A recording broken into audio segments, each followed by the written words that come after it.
Bismillahirrahmanirrahim. Assalamualaikum warahmatullahi wabarakatuh. Hai, balik lagi sama aku Nagiah, mahasiswi Universitas Pancasakti, Fakultas Ekonomi dan Bisnis, Program Studi Manajemen S1. Nah, kali ini kita akan membahas mengenai ujian akhir semester mata kuliah Bank dan Lembaga Keuangan tentang pasar modal. Oke, kita mulai dari sejarah pasar modal.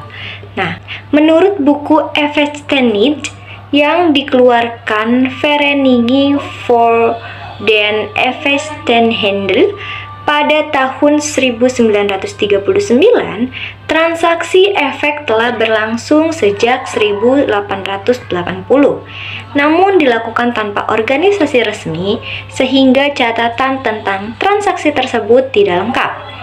Pada tahun 1878, terbentuknya perusahaan untuk perdagangan komunitas dan sekuritas, yaitu Dunlop dan Cook cikal bakal PT Perdanas.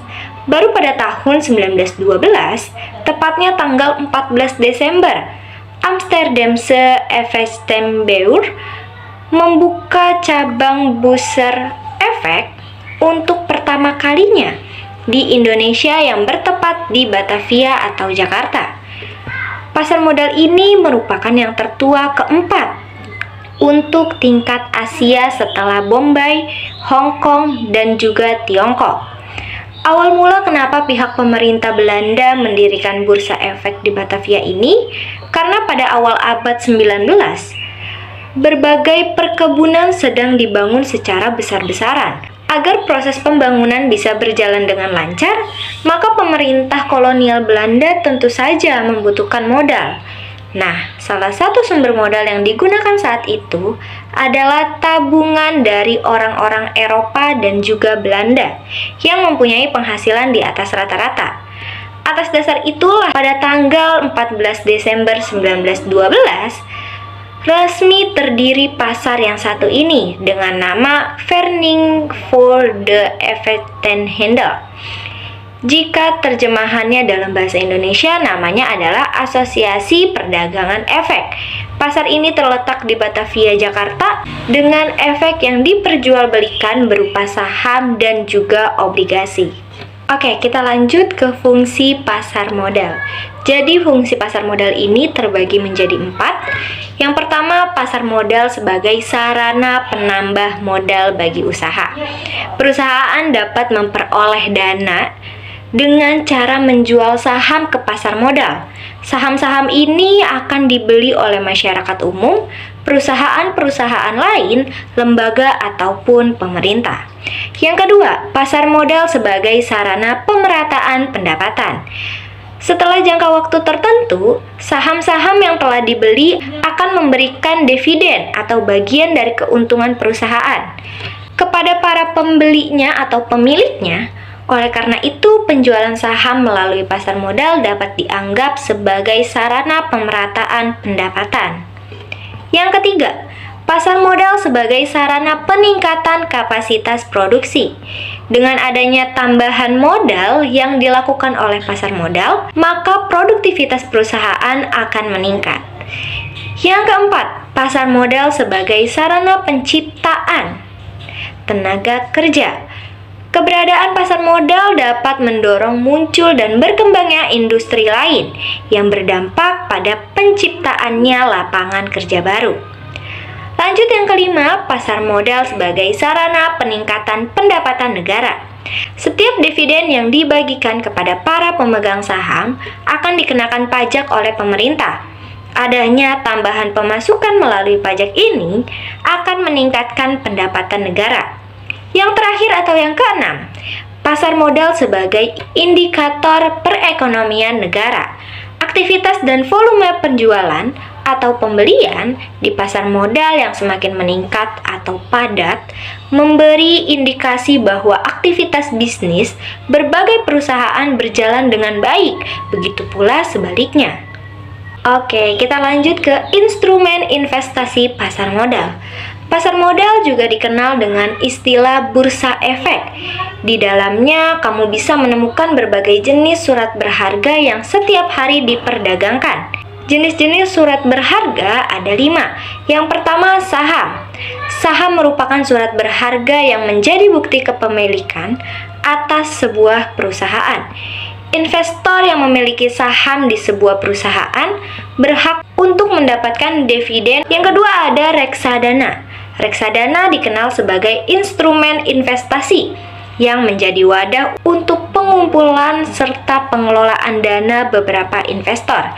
Dana tersebut kemudian diolah manajer investasi menjadi berbagai instrumen seperti pasar uang, obligasi, saham, dan efek lainnya.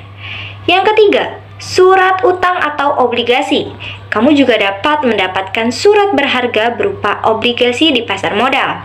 Kepemilikan surat utang dapat dipindahtangankan dan pemegangnya memiliki hak untuk pelunasan utang pada jangka waktu yang telah ditentukan. Lanjut ada FTF atau Exchange Trade Fund. Surat berharga yang satu ini sebenarnya memiliki kemiripan dengan reksadana. Sama-sama dikumpulkan secara kolektif, hanya saja EFT bisa diperdagangkan di bursa efek layaknya saham. Nah, yang terakhir ada derivatif. Selanjutnya ada pula surat berharga dalam bentuk derivatif. Surat berharga ini dikenal sebagai bentuk turunan dari saham. Terdapat 2 jenis yang bisa kamu temukan di pasar modal Indonesia, yaitu waran dan reng. Oke, kita lanjut ke manfaat pasar modal. Nah, di sini manfaatnya terbagi menjadi 3. Ada manfaat pasar modal untuk emiten, investor, juga pemerintah. Sekarang kita bahas dari yang emiten dulu. Perusahaan yang akan melakukan penjualan surat-surat berharga atau melakukan emisi di bursa itu disebut emiten. Dalam melakukan emisi, para emiten memiliki berbagai tujuan dan hal ini biasanya sudah tertuang dalam rapat umum pemegang saham. Antara lain seperti jumlah dana yang harus dihimpun, berapa jumlah besarnya. Dana tersebut dapat diterima sekaligus pada saat pasar perdana selesai. Lanjut, tidak ada konven sehingga manajemen dapat lebih bebas dalam mengelola dana atau perusahaan.